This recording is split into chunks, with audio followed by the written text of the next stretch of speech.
All right, good afternoon, everyone. My name is John Biello. I'm the Deputy Commissioner at the Connecticut Department of Revenue Services. Thank you all for being here. What a great event this has been. I just want to extend my thank you to the CT Built team and Commissioner Boughton for bringing us all together today and putting on this great event. Thank you so much. This is, as Commissioner Boughton said, this is the last panel of the day, so I like to think of this panel as being the headlining act right here. This is what everybody's here to see, right? A discussion on direct pay tax incentives, tax credits. It's crickets. I don't hear anything. Come on, there's supposed to be a little... There we go, there we go, there we go. This is what everyone's here to see. All right, so we are very fortunate today to have such an esteemed group assembled for this topic. They truly are subject matter experts in this field, and I just want to take just a minute to have each one of them introduce themselves and tell us a little bit about their background. Becca? Yeah, perfect. Thank you so much. So hi, everybody. My name is Becca Treetch. I work as an office director within the Department of Energy and Environmental Protection in Connecticut. I've got about a decade of experience in things like energy efficiency and demand response, solar, et cetera, which I will say plugs right into this exciting opportunity of energy tax credits and how hopefully you all can take advantage. So excited to dive in. I will pass it over. Yeah. Well, thanks, John, and thanks to the CT Built team for having me today. I'm Sourav Bhowmick. I'm Senior Advisor and Chief of Staff for Inflation Reduction Act implementation at the U.S. Treasury Department in D.C., but I am a Connecticut native, so it's great to be back home. I've been at the U.S. Treasury Department for about 4 years since the beginning of the Biden administration, coming in as an appointee, first serving as Deputy Executive Secretary to Secretary Janet Yellen, managing the domestic policy portfolio. Following the passage of the IRA, then moved over to set up our implementation office there at Treasury. Prior to government, spent about 10 years in the private sector in various roles. Excellent. And my name is Matt Hart. I'm the Executive Director at the Capital Region Council of Governments. We serve 38 municipalities in the greater Hartford region, residential population of almost 1 million people, geographic region of over 1,000 square miles. So very good size by Connecticut standards. And we have been working hard over the last couple of years, and I've got a couple of my colleagues here today, to promote the bipartisan infrastructure law and to help our member towns prepare good competitive applications seeking funding. And I think over to date, we brought in over $60 million in discretionary grants to benefit our municipalities. In terms of my background, I've been in this role almost 3 years now, worked most of my career as a town manager, and we say here in Connecticut, our state is small, we have all these connections. Just figured out that Becca and I have something in common. I worked for several years with her dad when I was the town manager in Mansfield, so glad to be here. All right, thanks everyone, and like I said, we're real appreciative to have your expertise here with us today. And like I said, our discussion today is going to focus on elective pay, or otherwise also known as direct pay eligible tax credits. For those of you from state or local government that's here, you might be saying to yourself, this has nothing to do with me. We can't take advantage of any tax credits. We're here to tell you otherwise. The panel here is going to tell you exactly what's available to you.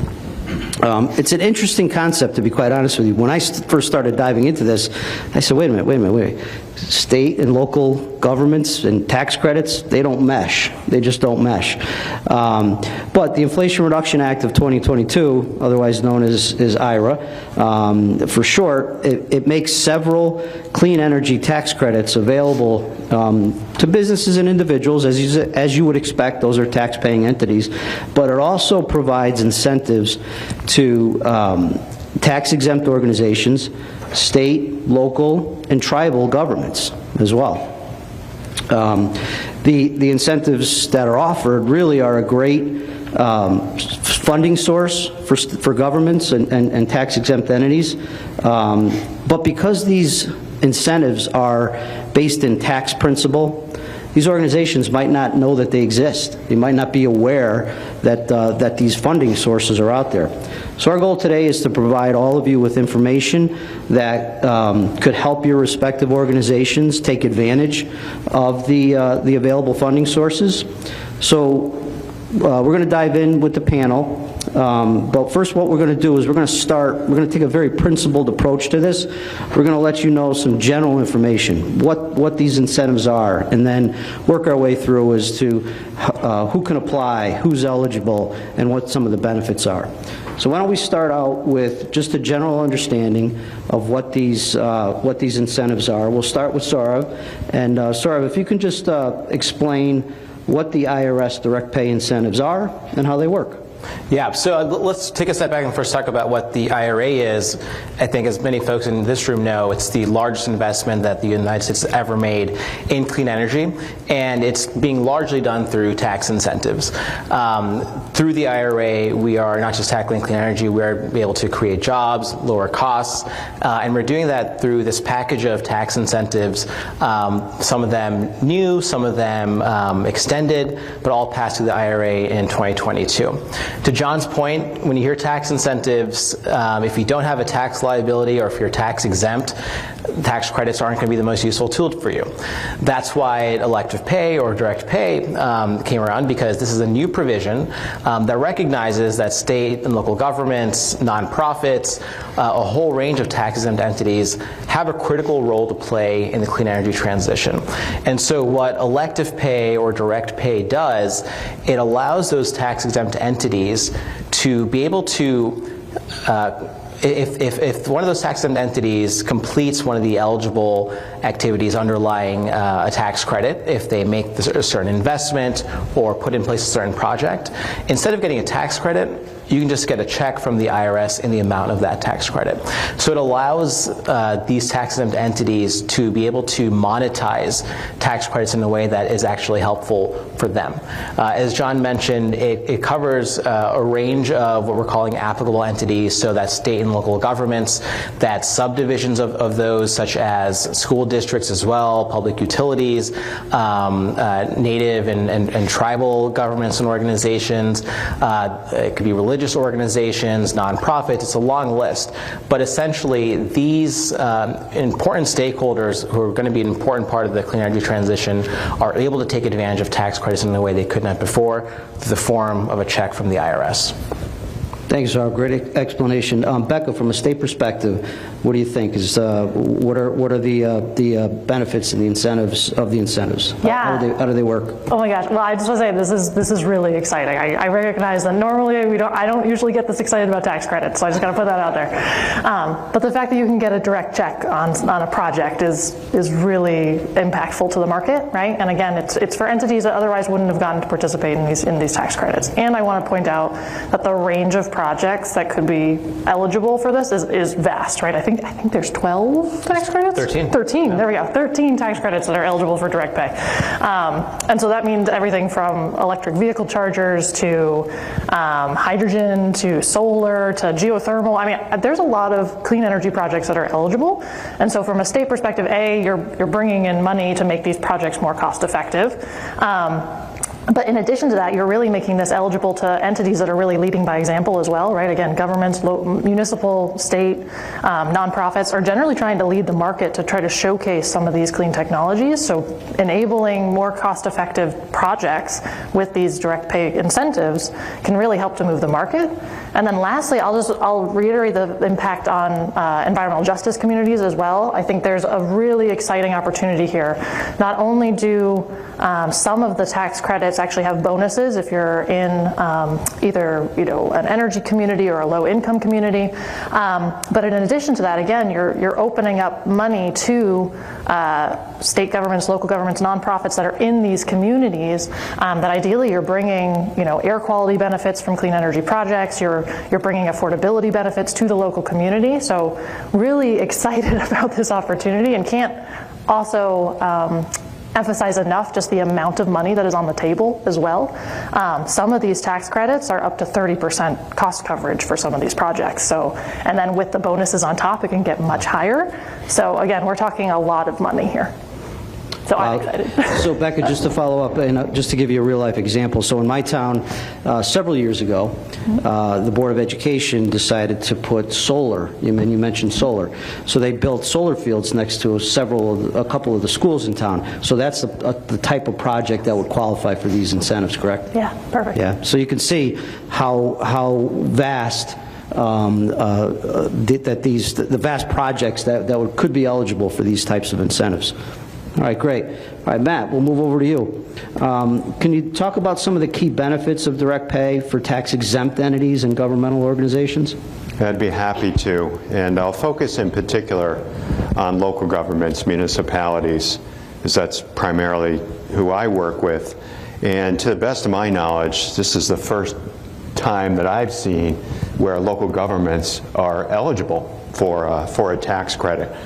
So there are several benefits I'll touch on, and I'll try to do it quickly. So a municipality looking to complete a solar project, for example, or to electrify its fleet. First of all, the advantage is receiving the credit, you're going to lower the overall cost of the project. On the low end, 6%, on the high end, up to 50% of the cost of the project for an environmental justice community. That's enormously powerful. A second major benefit I would note are lower operating costs moving forward. If you successfully install a sizable solar installation, you're going to save a lot of money on utility costs. Any good-sized community in this state, between the town and the school district, they're paying a couple $1 million a year in electricity and other utility costs. So your utility costs are going to go down, which is great. Your greenhouse gas emissions as a community, those will decrease. That's important to many of our communities. There are benefits in terms of having lower debt service. Local governments, when they're completing a good-sized project, anything larger than $50,000 or so, they're going to need to borrow, and municipalities borrow by issuing municipal bonds. And it can be, you often need voter approval to issue those bonds, and that is not always easy to obtain, and you're always trying to manage your debt burden very, very carefully. And then two other benefits I would note, John, that maybe are a little less apparent, but I was really pleased to see that the amount of the credit actually increases where you are utilizing prevailing wage. If folks are familiar with prevailing wage, so those are union rates that you need to pay for trades workers, and local governments and state agencies in our state need to pay prevailing wage for any renovation project of $100,000 or more, or for new construction of $1 million or more. So the fact that the credit actually increases up to 5 times under this program for the use of prevailing wage is very powerful. And then lastly, I would note, and this is singular I think too, you can combine the tax credit with other grants. That is very, very unique. So I'm optimistic that this is going to prove to be a very, very powerful program for municipalities, state governments, and then nonprofits here in our state. Thanks, Matt. So I hope you can see the tremendous opportunity that's out there with these incentives. So that should give you a really good idea of how they work. Now, let's just spend a couple of minutes talking about eligibility and application. And this does go through the IRS, so naturally there's got to be forms to fill out, right, with the tax department, with the federal government. So, Sourav, with your experience at the Treasury, could you tell us which entities are eligible to apply for direct pay under the IRA? What are the steps involved in applying? And are there any common challenges or pitfalls that applicants should be aware of? Yeah, so in order to access elective pay, you have to be an applicable entity, as we've discussed. And it's been a lot of the types of organizations that we've mentioned, state and local governments, nonprofits, school districts, et cetera. You can find the full list at irs.gov/elective pay. That's also where you can find the procedure on how to claim it, but I'm happy to just verbally go through what that looks like in general. So first, if say you are a municipality that's planning to take advantage of elective pay, the first thing you're going to want to do is identify what your project is and which credits you're applicable for. As Becca mentioned, those credits can span energy generation, manufacturing, vehicles, fuels, a whole number of different categories. But you want to make sure that the activity that you want to perform or the investment that you want to make is tied to one of those 13 tax credits. Once you have made that investment or performed that activity, you're then going to once it's in service, as we call it, once that activity or investment is in service, you then want to figure out which calendar year you're in for tax filing. Sometimes fiscal years can differ from calendar years, so you just want to make sure what that alignment is for you and what the implications are for your due dates for filing taxes. So that's bucket one of the activities. It's figuring out where you're going to use the credit for and then actually doing that activity. The second bucket comes the part with the forms and filing with the IRS. So it's pre-filing and then actually filing.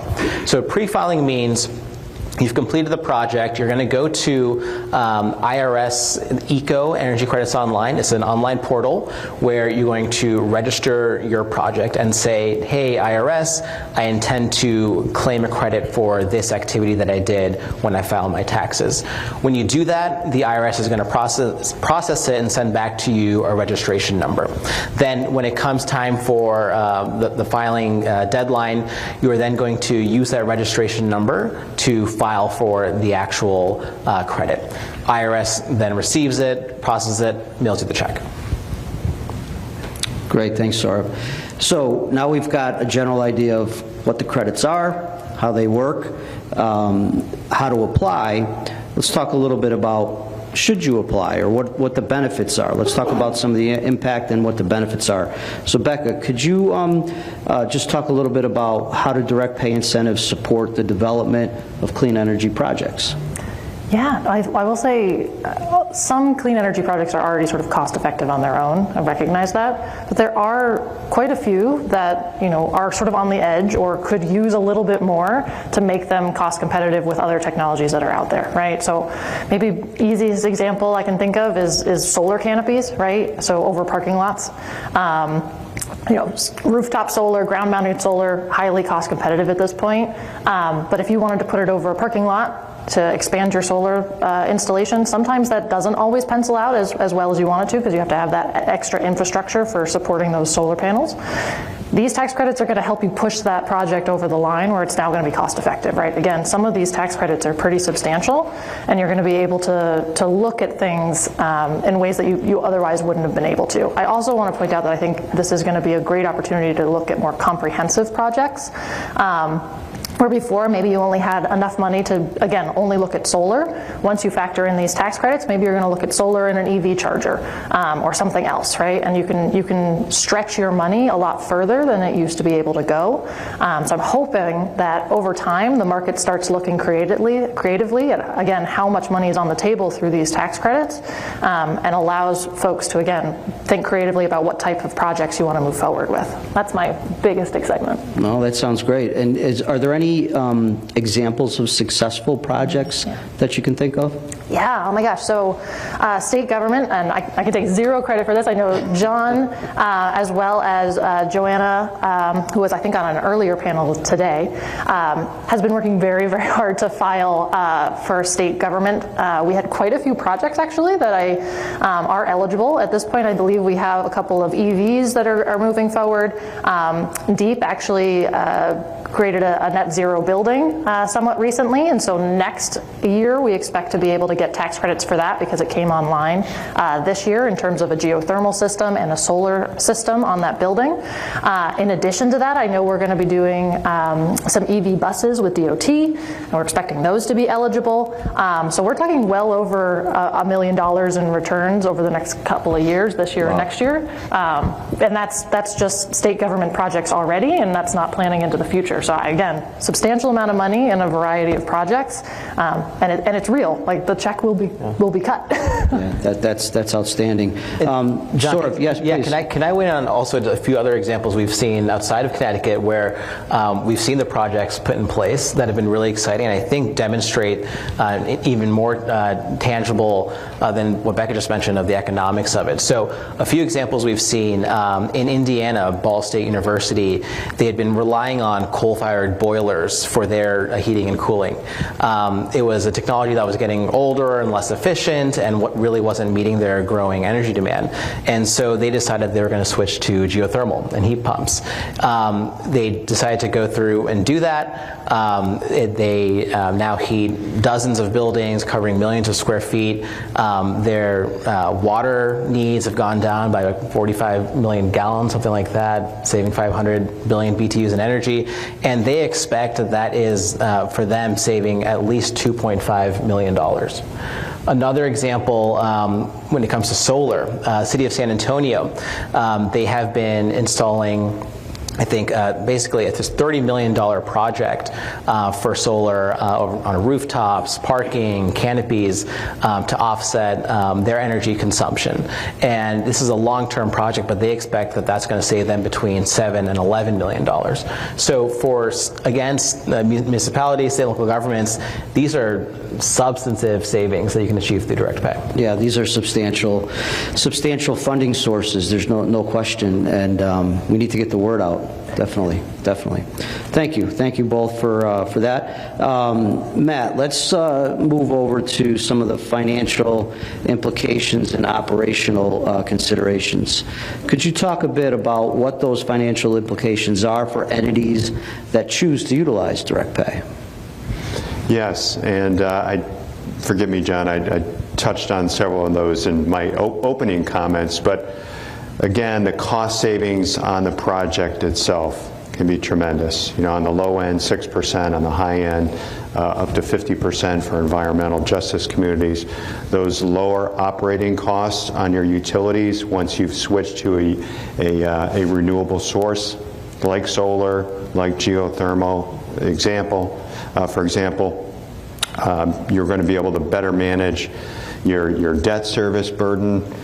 For environmental justice communities, I want to spend a moment or two on that. Some of our distressed municipalities here in Connecticut, they have very little ability to issue debt, to issue municipal bonds. They're very restricted in that regard. So the extent to which they can find other revenue sources to construct capital projects, that's a tremendous benefit for them. And you know, that's where I see the tax credit as being enormously beneficial for environmental justice communities. In addition to the additional points they receive, they actually receive a larger credit with that designation. So those are a couple I would wanted to elaborate on, John. Great, appreciate it, Matt. Thank you very much. So you can see we're talking potential large sums of funding. So we want to make sure that organizations that do qualify are maximizing their benefits. So Becca, could you tell us how organizations can ensure that they are in fact maximizing the benefits of direct pay incentives? Yeah, I mean, I think my biggest piece of advice here is just to factor it in from the beginning, right? Now that you know they exist and that you are eligible, make sure that it's part of your procurement process, right? So from the beginning, when you're starting to look at projects, even if you get to the stage where you're doing an RFP for a particular project, we happen to be a government, right? Factor that in. Ask the market to show you what you can get in terms of tax credits. Look at the different bonuses that are available for prevailing wage, or again, if you're in an EJ community of some kind, right? have them lay out the options for you, and maybe honestly if there's also a concern about being able to file, if you need to factor into the RFP a little bit of assistance in getting together the documents you need, again, the market's going to be able to help you do that as long as you are factoring it in from the very beginning. And again, that will help you make really well-informed choices about what project is best, what pricing is best, and what scheme is best. Great, thanks, Becca. And Sourav, from a federal perspective, any thoughts on that? Yeah, I would echo the comments on taking advantage of the bonuses. As Matt said, it starts at 6% the base credit, but you can get up to 50, even 60 in some cases if you take advantage of the 4 bonuses. So just to spell those out, there's the prevailing wage and apprenticeship bonus, the domestic content bonus, energy communities bonus, as well as the low-income communities bonus. So we'll say the last one is an allocation-based program that requires a separate application process, but if you can max those 4 out, you can get up to 60%. So that's one. And the second is just the point of building in the time to take advantage of it. We recognize that the entities who are going to be using this, it's going to be among their first few times interacting with the IRS. They've never filed taxes before. So there is a need for some guidance and technical assistance to be able to figure that process out. Now, unfortunately, Treasury is unable to provide technical assistance. There wasn't any as part of as the IRA was written. We're working with a number of groups throughout the country who are trying to provide those services to these tax-exempt entities. So those networks are there. They're being built to help state and local governments take advantage of it. And so reaching out to your local offices, or your congressional delegations, or also the federal government, we can help try to point you to those resources for that technical assistance. Great, thanks. And I see a few people writing things down out there, which is good. That means that this means something to all of you. It's good to see. All right, so we've heard throughout the day a theme, we're in a time of uncertainty, who knows what the future is going to look like. So we're going to try and get out our crystal ball now, and I'm going to throw this to all 3 of our panelists here to see what future changes or expansions can we expect in the direct pay framework. Becca? Yeah, I will say I'm not sure my crystal ball is terribly clear here. I think what I would be comfortable saying is that I expect the market, as it becomes more and more aware of these tax credits, to use them more, talk about them more, streamline the processes more, and therefore have more and more advocates for them, right? And so I think as we continue to get the word out and more folks, highlight their success stories, then I expect the market to sort of take these things and run with them. At least I hope that they do. And so I'm very hopeful that the framework stays in place and that at least the things that are currently being taken advantage of now continue to be sort of robust and well defended by those that see the benefits of it. Great. Sourav? Yeah, so as a member of the outgoing administration, take my crystal ball with a grain of salt here. It's a parlor game in DC right now trying to figure out how the incoming administration is going to approach energy policy in general, but specifically what will happen with the IRA. I think a source of optimism on the IRA staying intact is that when you look at how the beneficiaries of the IRA have been spread throughout the country, a lot of the funding is going towards a lot of Republican districts and Republican states. And when we think of the Republican trifecta coming into government, a lot of those folks represent communities that are benefiting tremendously from the IRA. There's been a lot of job creation, a lot of saving costs, and of course, we're investing in national security too. The innovation that we are incentivizing through the IRA is bringing clean energy technologies and supply chains into the United States. So from a job creation perspective, cost savings and national security, it really is a bipartisan issue here. And I think that gives us a lot of reason to feel that the IRA, at least on the tax credit side, a lot of that can stay intact. Just echoing the point Becca just made, and I think Senator Blumenthal made this point earlier today as well, being able to amplify the success stories that we have seen throughout the country is going to be really important so that folks can understand how meaningful the IRA has been. So for folks who are thinking of taking advantage of it, take advantage of it, the more that we can show that this is a program that people like and has been helpful in communities and creating jobs and opportunity and economic development, that I think it will help tremendously in cementing the longer-term durability of the IRA. That's very well said, and great points. And I think as long as we can demonstrate the success stories, it's gonna stick. Yeah, those are great points. Matt, I'll turn it over to you. Yes, well, I think the comments my colleagues made, Sourav and Becca, are telling, and I would echo those. You know, in talking with my colleagues around the country, renewable and clean energy, it's a proven technology across our nation, right? And if it's hard to talk about climate change in some areas, you know, the fact that these technologies allow the public sector to save taxpayer dollars, that resonates everywhere, right? If your operating costs as a result of implementing this technology will be lower, that's popular everywhere. Job creation is popular across the country.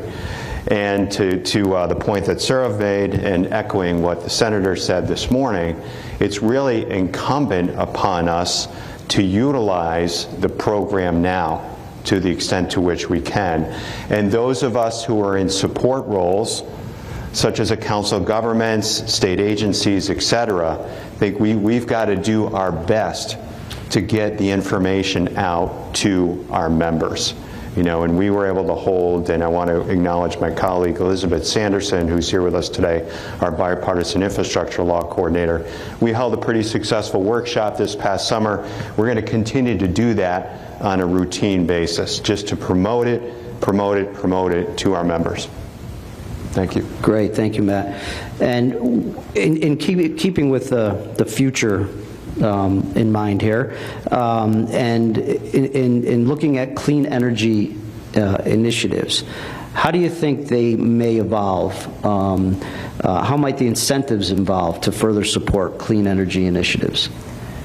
Yeah, maybe I'll take this one. I think I see sort of, hopefully again, an exciting future here where not only are projects ideally becoming more comprehensive and able to do more things with limited amounts of funds, because the feds are also putting in some dollars here for these projects. But I'm also really excited to see that hopefully state programs that are supporting solar, or state programs that are also supporting, you know, electric vehicles or other things, are able to just stretch further, and we're able to do more creative things with those limited dollars.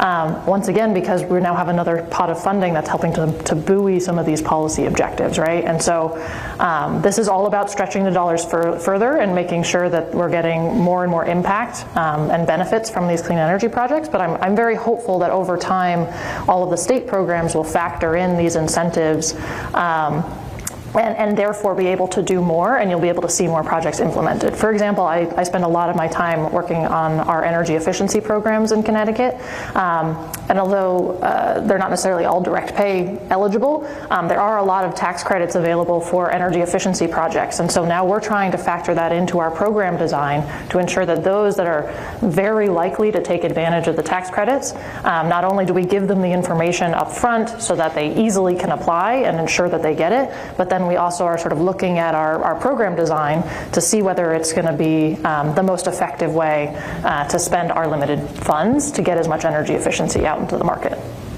Great. Sourav, anything to add? I think from a macro standpoint, the IRA, in terms of tackling climate change and investing in clean energy, it certainly is not designed to be a cure-all, right? It's a bold first step, and it requires additional action, be it at state and local level or be it in other countries around the world. And so there's certainly more steps that we need to take. In terms of what are the specific policy levers that we add or take away, I think that it's hard to say. A lot of that is just a combination of the political appetite and landscape of where we are when the next time there's major federal climate legislation on the table, right? So it can look a lot of different ways, but what I would say about the IRA is that there's a lot of stuff that was in there that was new, but there's a lot of stuff that was in there that had been talked about for decades. And so the idea is we can start generating now and getting those in place so that when we do have the next window to pass through bold legislation, those ideas are there for us to execute. That's a great point, great point. Matt, anything on this topic? Well, somewhat related, I think, John. Another major focus that our organization has is trying to promote the concept of shared services, particularly as it's becoming more challenging to recruit and retain municipal staff. We've got older infrastructure. We've been talking about that today. So we're really encouraging our members to perform and provide services jointly, either with their own school district or with an adjoining municipality. So I think incentives such as elective pay that ideally will encourage municipalities to work together to share infrastructure, share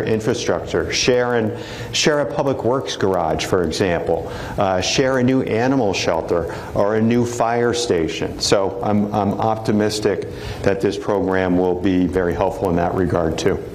Great. All right, I want to be mindful of our time. We've got probably 8 minutes or so, and I want to leave some time for questions. Hopefully the wheels are spinning out there after digesting all this information and how funds could be utilized here. Does anyone out there have any questions? I see one over here. Yep. Yeah, good afternoon. My name is Todd Birch. I'm the State Apprenticeship Director. You talk about bonuses. I'm also the President Emeritus of the National Association of Apprenticeship Directors. You can imagine what my peers throughout the country heard about Treasury's implementation of IRA, and our phone calls were immediate the next day. We didn't know if the Irish Republican Army or somebody was talking about how they could retirement accounts. I didn't want to kick this over my good friends at the IRS because they are my good friends. Due to the fact that we don't know exactly how to give technical assistance to our registered apprenticeship employers, and you had just stated that the act didn't give you any technical assistance money to actually inform the general public. How can I, on your behalf, inform my employers of all of the bonus through registered apprenticeship that is afforded through the IRA for all the IIJA projects? Yeah, it's a great question. So a couple things come to mind. I mean, first of all, we've been working really closely with the Department of Labor in making sure we're clear on what the standards are. And so to the extent that there are existing programs through DOL that you can tap into, I think they'd be a great resource. But I will say we have been working very closely with the labor groups at the national level and have been really counting on them to be able to then help penetrate across the country through their network of relationships. And so with the national level labor associations, we feel like we have been able to give them the resources and guidelines that they can help permeate farther. Some public resources I could point you to are treasury.gov/IRA, where we have tried to make very clear which credits are eligible for which bonuses, right?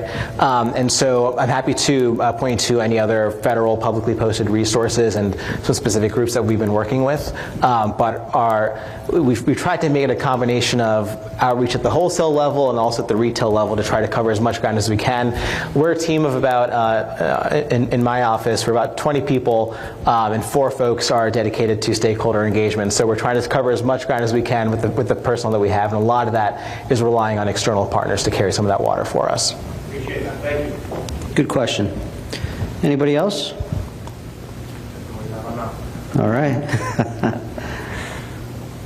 All right, seeing no questions, I think what we'll do is we'll close it up with one final question for our panelists. And let's start down the end this time. We'll start with Matt. Matt, what are some of the most frequently asked questions or concerns that you might hear from entities concerning direct pay? Well, first of all, geez, is that really for real? As a local government, am I actually entitled to a tax credit, and how does that work? So I think the FAQs that Treasury has prepared, the DOE is also doing a really nice job with this. Those are very useful resources. And then, you know, other questions are, how do I get started? How complicated is this? And actually, when we take the time to explain it and work through it, you know, it really want to credit the federal government for making this relatively streamlined. So, great job. Great. Sourav? Yeah, I think the most logical question that we see is, how quickly will I get my check? And happy to report that the checks are going out the door. They should be hitting mailboxes. Look, it's a process that, as you can imagine, we want to do our best to make sure that we're preventing any kind of fraud, waste, and abuse, especially at the IRS. We're very serious about that. And so we do want to make sure we are crossing all the T's and dotting all the I's. But rest assured, we have really invested in making sure we have the operational manpower on the back end to be able to process and get checks out as soon as we can. Great. Becca? Yeah, I mean, I think state government experience thus far, because again, this was our first year also filing this, was just, how do we even do this? Like, how do you file this? And learning that process, well, I will say there was a little bit of a learning curve, but there are a ton of resources out there to help. Yes, please take a look at all of the things that the feds have posted at this point, because I really do think it helps walk you through it. But in addition to that, I think it's sort of on our to-do list to do a bit of a case study or you know, just a little bit of showcasing how state government did this year. So hopefully you all can learn along with us. Again, and if anybody has lessons learned or successes on your own, please make them public so that more people can go up the learning curve together with us as quickly as possible. All right, great points. And I think everybody here has mentioned it. IRS.gov will give all the information that you need on the Inflation Reduction Act. All right, I think that wraps it up. If there's no further questions, I want to thank the panelists for a great discussion, and I really appreciate the knowledge and information that you brought to our audience today. So thank you very much. Well, thank you. Thank all of you for being here.